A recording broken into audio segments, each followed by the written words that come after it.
Audio Jungle.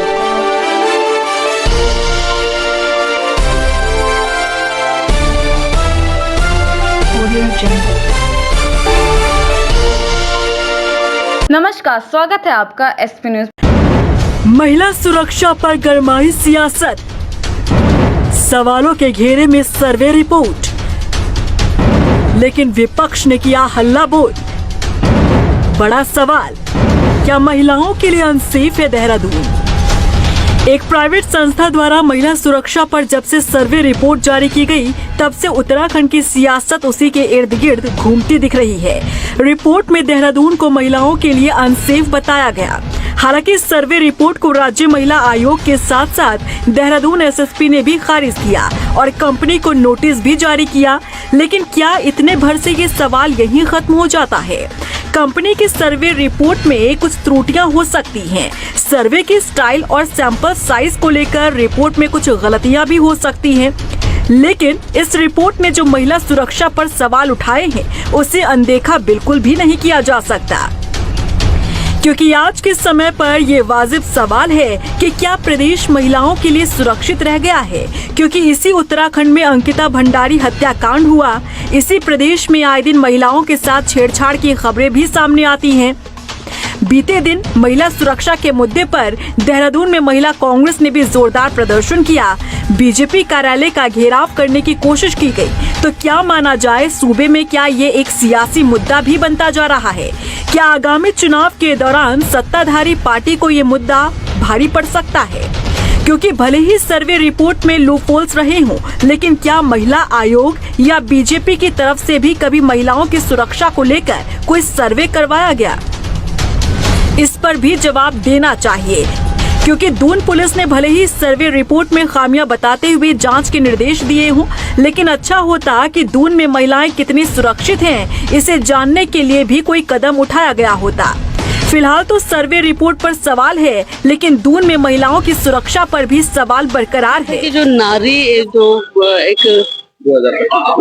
का जो 2025 का रिपोर्ट आया, उसमें सर्वे में देहरादून को जो महिलाओं के लिए असुरक्षित शहर है 10वें नंबर पे दिखाया गया। कहीं ना कहीं ये देवभूमि उत्तराखंड के लिए शर्मसार करने वाली घटना थी।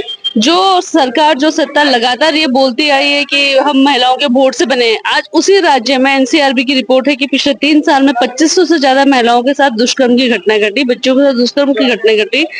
10,000 से ज्यादा महिलाओं की गुमशुदगी की रिपोर्ट एनसीआरबी की रिपोर्ट है कि उत्तराखंड में है। और भाजपा आज सत्ता में है, सिर्फ सत्ता पे काबिज रहना चाहती है, लेकिन जहाँ महिला सुरक्षा की बात है, महिलाओं की रक्षा की बात है, उस पर कहीं काम नहीं कर रही। देहरादून ऐसा शहर है जो शिक्षा के लिए जाना जाता है, जो टूरिस्ट प्लेस है, जो शांति के लिए जाना जाता है। और उस शहर की महिलाएं अगर अपने आप को असुरक्षित महसूस कर रही है, तो जो बच्चे हैं उनके पेरेंट्स को कितना डर होगा। उसके खिलाफ हमने ये धरना प्रदर्शन करा। भाजपा लगातार ये बात करते हैं कि भाजपा ने परसों पूरे देश में कांग्रेस के ऑफिसों पर अटैक किया।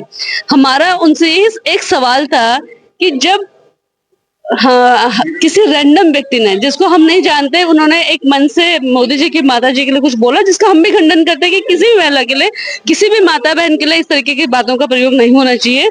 लेकिन क्या जो प्रधानमंत्री देश का है, गृह मंत्री देश का है, जो उन्होंने हमारी पूर्व राष्ट्रपति सोनिया गांधी जी को बोला, कांग्रेस की विधवा उन्होंने जोधपुर की विधानसभा की रैली में बोला, 50 करोड़ की गर्लफ्रेंड की जो बात करता है, जर्सी गाय जो बोलता है, वो इस देश का प्रधानमंत्री है। क्या वो उचित था? क्या इस देश के प्रधानमंत्री को इस तरह की भाषाओं का प्रयोग करना चाहिए? आपकी मां के लिए किसी ने बोला, आपने कांग्रेस के ऑफिस में तोड़ फोड़ करवा दी, लेकिन आपने खुद प्रधानमंत्री पद पे होके गृह मंत्री ने खुद इन सब बातों का प्रयोग करा जो नहीं होना चाहिए। देखिए, एसएसपी ने जो खंडन करा वो मैंने सुना। हमारा उनसे, एसएसपी से यही सवाल था कि भाई आपने किन तथ्यों पे इसका खंडन कर रहा है? अगर ये गलत है तो देवभूमि नाम, उत्तराखंड का नाम क्यों खराब हो रहा है? उत्तराखंड, देहरादून का नाम क्यों खराब हो रहा है? आप कार्रवाई करिए ना उन कंपनियों पे, उठाइए उनको, बंद करिए ऐसे सर्वे करते हुए। और राष्ट्रीय अध्यक्ष जो रत्नाकर जी है महिला आयोग की, उन्होंने खुद से उस नारी के ही मन से उनका वो पोस्टर लॉन्च करा हुआ है। तो खंडन वो लोग कर रहे हैं जो उसमें इन्वॉल्व भी नहीं थे। महिला आयोग की प्रदेश अध्यक्ष भाजपा की प्रवक्ता बनी हुई है, वो बोलते कि ऐसा कुछ नहीं है। तो आप कम से कम बताइए तो सही, उन एजेंसी को अरेस्ट करिए। आपका काम है, पुलिस प्रशासन का काम है कि अगर अगर किसी एजेंसी ने देवभूमि उत्तराखंड का नाम, देहरादून का नाम खराब करने का काम किया तो उन पर तुरंत कार्रवाई क्यों नहीं गई है, इस पे बात होनी चाहिए।